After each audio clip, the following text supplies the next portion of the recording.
Hello नमस्कार किसान भाइयों। तो आज हम बात करने वाले हैं मूंग की खेती के बारे में। तो आपको संपूर्ण जानकारी मिलेगी सोइंग से हार्वेस्टिंग तक की। तो वीडियो में बने रहें, लास्ट तक वीडियो को जरूर देखें। तो चलिए शुरू करता हूं। मैं अभिषेक कुमार साहू स्वागत करता हूं आपका अपने यूट्यूब चैनल में, जहां पर हम लेकर आते हैं आपके लिए खेती और टेक्नोलॉजी से जुड़ी जानकारियां। तो किसान भाइयों, सबसे पहले हमको मूंग की खेती की बोवनी करने से पहले अपने खेत को अच्छी तरह से तैयार करना है। तो आपकी रबी फसलों की कटाई के बाद, चने की कटाई, गेहूं की कटाई, अपनी मसूर की कटाई के बाद आपको अपने खेत को बढ़िया से कल्टीवेट कर लेना है। 1 से 2 बार अपने खेत में कल्टीवेट करिए, कल्टीवेटर चलाइए। और मिट्टी को भुरभुरा बनाने के लिए आप रोटावेटर भी कर सकते हैं, जिससे कि जो भी हमारे उसमें पुराने जो भी पेड़ पौधे पड़े हैं वो खाद बन के मिक्स हो जाए मिट्टी में, तो जिससे हमारे मूंग की फसलों के लिए अच्छे पोषक तत्वों की उपलब्धता बढ़ जाएगी। किसान भाइयों, अब हम बात करते हैं कि किस महीने में, किस तारीख के बीच में हमको अपनी मूंग की खेती की बोवनी कर देनी चाहिए। तो किसान भाइयों, सबसे बढ़िया जो समय माना गया है मार्च का माना गया है। 15 से 20 मार्च के बीच में आप मूंग की बोवनी कर सकते हैं। किसान भाइयों, हम बात करते हैं कि हमारी मूंग को किन किन पोषक तत्वों की जरूरत पड़ती है। तो boron, iron, sulphur, phosphorus, calcium, magnesium, macro और माइक्रो न्यूट्रिएंट दोनों की जरूरत ही बहुत अच्छी मात्रा में हमारी मूंग की खेती को चाहिए होती है। किसान भाइयों, हम बात करते हैं कि इन न्यूट्रिएंट को कैसे हम अपनी फसल में पूर्ति करें।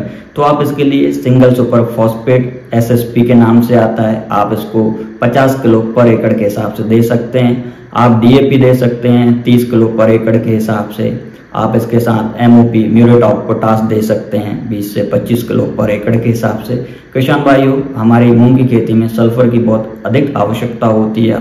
ये अच्छा आपको रिजल्ट दिखाएगा, तो आप सल्फर दे सकते हैं 10 से 15 किलो पर एकड़ के हिसाब से आप इसमें दे सकते हैं।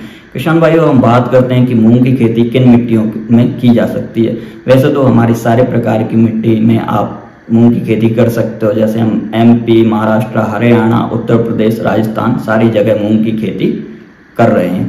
किसान भाइयों, हम बात करते हैं कि मूंग की खेती करने के लिए हमारी सॉइल का pH कितना होना चाहिए। तो हमारी सॉइल का pH 5.5 से 7.5 होना चाहिए। किसान भाइयों, हम बात करते हैं कि हमने बोवनी तो कर दी है, लेकिन किसान भाइयों हम बात करते हैं कि हमारी बोवनी करते समय हमको किन बातों का ध्यान रखना चाहिए। तो किसान भाइयों, सबसे पहले हमारी लाइन टू लाइन डिस्टेंस कितनी होनी चाहिए, हमको कितनी गहराई तक मूंग को बोना चाहिए। तो हमारी लाइन टू लाइन डिस्टेंस हमारी 22 से 24 सेंटीमीटर होनी चाहिए। और किसान भाइयों, गहराई 1.5 से 2 इंच होनी चाहिए। किसान भाइयों, हम बात करते हैं कि हमने बोवनी कर दी है, लेकिन खरपतवार बहुत बड़ा एक चैलेंज होता है मूंग की खेती में कंट्रोल करना। तो उसके लिए क्या करें? तो आप उसके लिए एक प्री इमर्जेंस हर्बिसाइड स्प्रे कर सकते हैं। पेंडामिथलिन 30% P6 से नाम से आता है। मैंने आपको वीडियो बनाई है, आप टेक्निकल जाके उस वीडियो में देख सकते हैं। ये प्री इमर्जेंस हर्बिसाइड है, आप बोवनी करने के तुरंत बाद ही इसका स्प्रे कर सकते हैं। बात करते हैं किसान भाइयों हर्बिसाइड की डोज की। तो आप 1 लीटर हर्बिसाइड को, पेंडामिथलिन को 200 लीटर पानी में मिला के स्प्रे कर सकते हैं। किसान भाइयों, हम बात करते हैं कि हमारी खरपतवार नियंत्रण तो हमने कर लिया है, लेकिन हमारे इंसेक्टिसाइड का भी अच्छा खासा प्रकोप होता है हमारी मूंग की खेती में। मेनली हमारी जो इल्लियाँ होती हैं वो ज़्यादा ही डैमेज करती हैं हमारी मूंग की फसल को।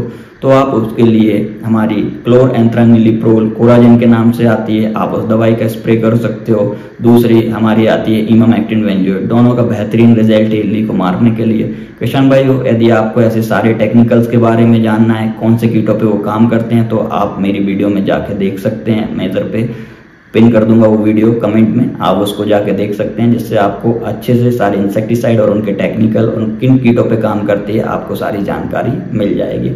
किसान भाइयों, हम बात करते हैं इंसेक्टिसाइड हमारे कंट्रोल हो गए हैं।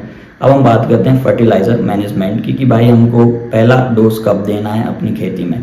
तो भाई फर्टिलाइजर मैनेजमेंट हमको 20 से 25 दिन के अंदर ही अपनी मूंग की खेती में देना है, जिसमें हमको 25 से 30 किलो यूरिया देना है। ह्यूमिक एसिड 2 से 3 किलो आप ह्यूमिक एसिड 99% साथ में मिक्स करके आप दे सकते हो।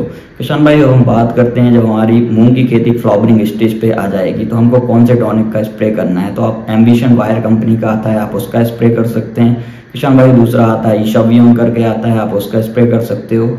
एक PI कंपनी का बायोबीटा एक्स आता है, आप उसका भी स्प्रे कर सकते हैं।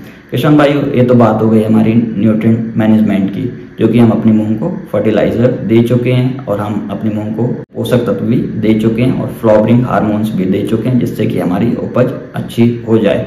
किसान भाइयों, हमारी मूंग की खेती 60 से 70 दिन की होती है, बहुत ही कम समय की होती है, जिसमें आप अच्छा लाभ उठा सकते हैं मूंग की खेती करके। किसान भाइयों, क्योंकि मूंग की खेती के अभी रेट भी बढ़िया है। मूंग के जो हमारे बाजार रेट है 7,500 से 8,000 रुपये क्विंटल मूंग की खेती बिक रही है, हमारी मूंग बिक रही है।